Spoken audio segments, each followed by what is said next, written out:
Regular viewers of this program know the story of the border agents Ramos and Compean, brave men who tried to keep you and me safe from gun-toting smugglers and keep them out of the country. But instead of praise, our country gave them jail time, over 10 years apiece. Tara Setmeyer has been on this story with us for a very long time. She's the communications director for Congressman Dana Rohrabacher. She also met with Agent Ramos in prison yesterday. How's he doing? He's hanging in there. I mean, we can only imagine what it's like in solitary confinement 23 out of 24 hours a day.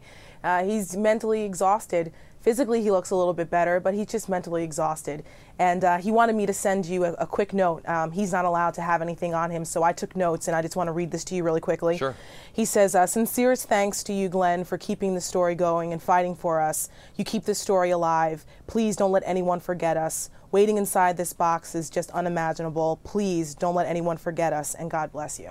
Well, we're not alone in trying to help people make sure that they remember both of our border agents. I think they're our first political prisoners. What is it actually like in solitary confinement? You know, this is my fourth visit. I've visited him twice when he was in Mississippi and twice now in Phoenix, and I've actually seen his cell. I've seen the segregation units, and he's in a box, literally. He has about a 6-inch window. His rec time is at 6 in the morning when it used to be during the day, so at least he had sunshine. Now it's at 6 in the morning, so he's essentially in his cell all day and all night. What is his, what are the guards like with him? Does he, you know, are the guards sympathetic or not? Well, unfortunately, his guards, we've run into some trouble where they've editorialized at times, saying things like, we're sick and tired of this guy thinking he's special. And as his advocate, I've made sure that the Bureau of Prisons is aware of this type of treatment and that we don't appreciate it. Didn't you just have the director of the Bureau of Prisons out just the other day, and it wasn't really sympathetic? No, he wasn't, and he actually had no plans on visiting Mr. Ramos. He was going there on a routine staff workshop, and I found out, and I said, wait a minute, you mean to tell me the director's not going to go and visit one of the most high-profile prisoners in custody right now?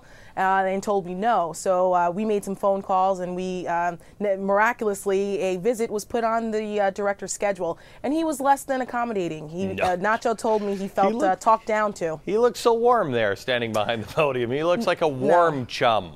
Well, you know what? I thought it was important for Director Lappin, Harley Lappin, to go and see Nacho so that he could look into the eyes of an innocent man who he's directly responsible for keeping in solitary confinement. Is there any chance? What's the status on the appeal? I know it's going to the Fifth Circuit Court. Any chance? Well, we're still waiting, and unfortunately, it's difficult. Nacho actually says that patience has been a forced virtue for him, and that's pretty much for everyone. We're just waiting patiently. We think that's a good sign. That means that the judges are really taking a hard look at this, and we think that means they're looking to either overturn the entire case or remand it back to trial. Well, that's good news if that actually happens. Tara, sure. Thank you very much. We'll talk again. Don't forget, America, border agents Ramos and Compean, I believe they are our nation's first political prisoners, and as long as they stay wrongly in prison, we will stay on this story and bring you the truth behind the politics of this nightmare. And make sure you look for my special On the Border. For more details, log on to glennbeck.com. It's coming soon.